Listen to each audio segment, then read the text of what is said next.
recuerden que es un proceso que comienza del ambiente, cuando uno inhala el aire, hemos dicho de que más o menos la presión, digamos, parcial del oxígeno, es como 150 minutos de mercurio, de acelerar, pero cuando llega la alveolo cae como 50 minutos de mercurio. Entonces, cuando ya la alveolo es cercano a 100 minutos de mercurio. Entonces, ya llegando a la alveolo, tienen que sufrir el proceso de difusión, perder un grado de cavidad, oxigenar la hemoglobina, y ahí viene todo el proceso de transporte, ¿verdad?, hasta los tejidos, donde finalmente va a ser usado principalmente a nivel mitocondrial de las células para todos los procesos metabólicos necesarios. Todo eso conlleva, digamos, el transporte de oxígeno, la cadena respiratoria de oxígeno. Eso para que no se entender. Ahora, en términos de porcentajes, más o menos, digamos, a nivel del ambiente, lo que uno tiene de gases es aproximadamente un 78% de nitrógeno. Entonces, el principal gas del ambiente es el oxígeno. Más o menos cercano a un 21% de oxígeno y menos de 1%, ahí metes el dióxido de carbono, y el resto de 1% es un montón de gases ahí. El punto aquí es que esto nos puede ayudar a entender una fórmula que vamos a ver es la de cómo calcular la presión arterial de oxígeno.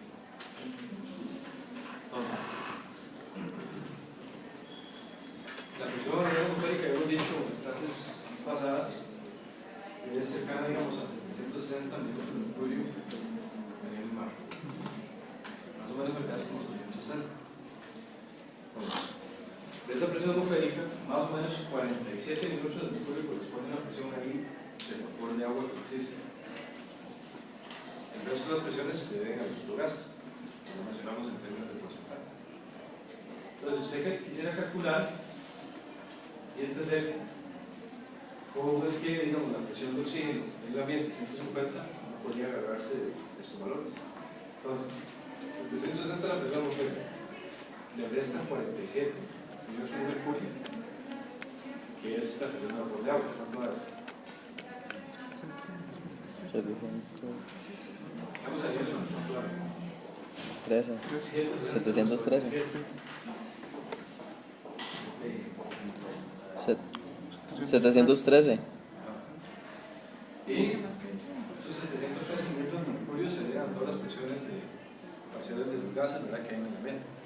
Entonces, de esos 713, ¿cuánto es el 21%? Cálculo, 21% de 713.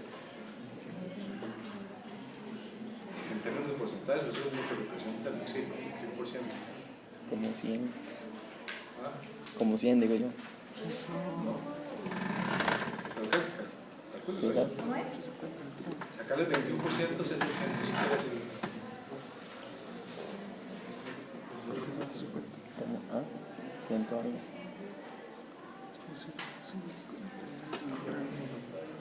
Como 113. 149. ¿Cuánto? 149. Entonces, ¿verdad que bueno, 149 es realmente puntual? Esos son los 150 milímetros de mercurio que hay de presión parcial de oxígeno en el ambiente. Bien, 760 la presión atmosférica. Menos los 47. Hay que restarle los 47 de la presión de vapor de agua. El resto de la presión que queda debido a las presiones, digamos, de los diferentes gases. Sabemos que el 21% de los gases que en el ambiente son oxígeno. Entonces, sacando el 21% de esa presión restante, que es 713, es lo que correspondería a la presión parcial de oxígeno en el ambiente, 150 milímetros de mercurio. Y el resto es el resto de gases. De esos 150, cuando llega al alveolo se pierden 50. Por todos los días de conducción y todo esto. Entonces quedan 100 aproximadamente. Y eso en teoría se equipara entre el alveolo y el capilar.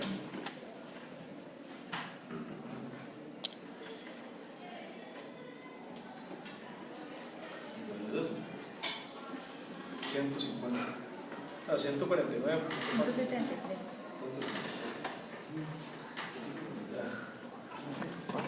Gracias. Ahí le pongo cada más o menos 50 pesos.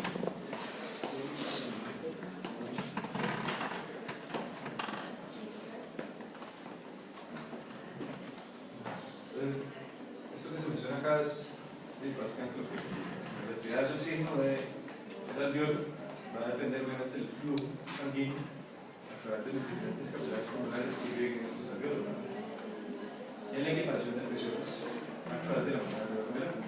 Entonces, cuando ese oxígeno difundo, evidentemente este oxígeno se tiene que reponer en otra ventilación natural. Entonces, la retirada va a depender del capilar pulmonar y la reposición va a depender de la ventilación del alveolo.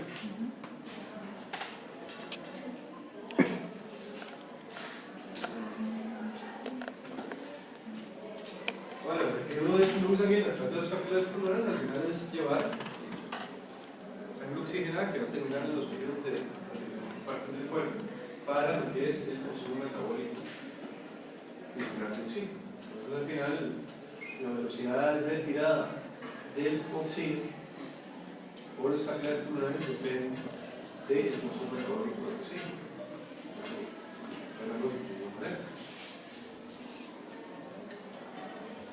Y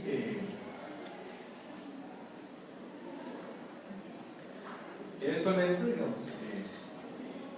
debido a eso, es que uno pues, no llegaría a esperar, digamos, los mismos valores de presiones parciales de oxígeno, digamos, a nivel del capilar pulmonar, como a nivel de los diferentes tejidos, porque ya en los tejidos propiamente es donde empieza a haber consumo tisular de oxígeno para sus gastos metabólicos. Entonces, puede haber un ligero gradiente en uno otro lado que de igual manera favorezca al bien retirado de oxígeno para continuar con el consumo metabólico basal de oxígeno.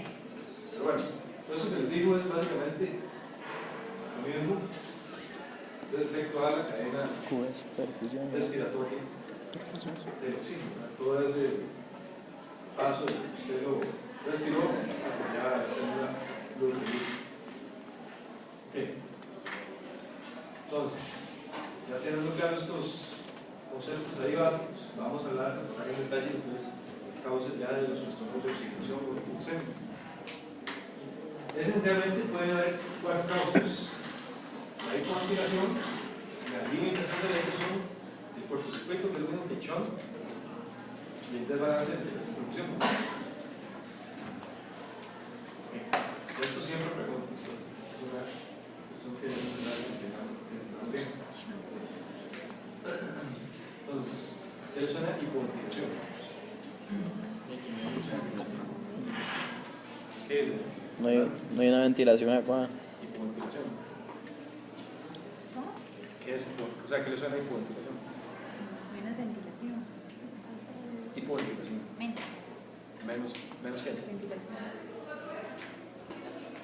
exactamente, menos ventilación, digamos, de los alveolos. Ahora, eso puede tener diferentes causas. Pero sí, digamos, hipoventilación es el menos ventilación de los alveolos.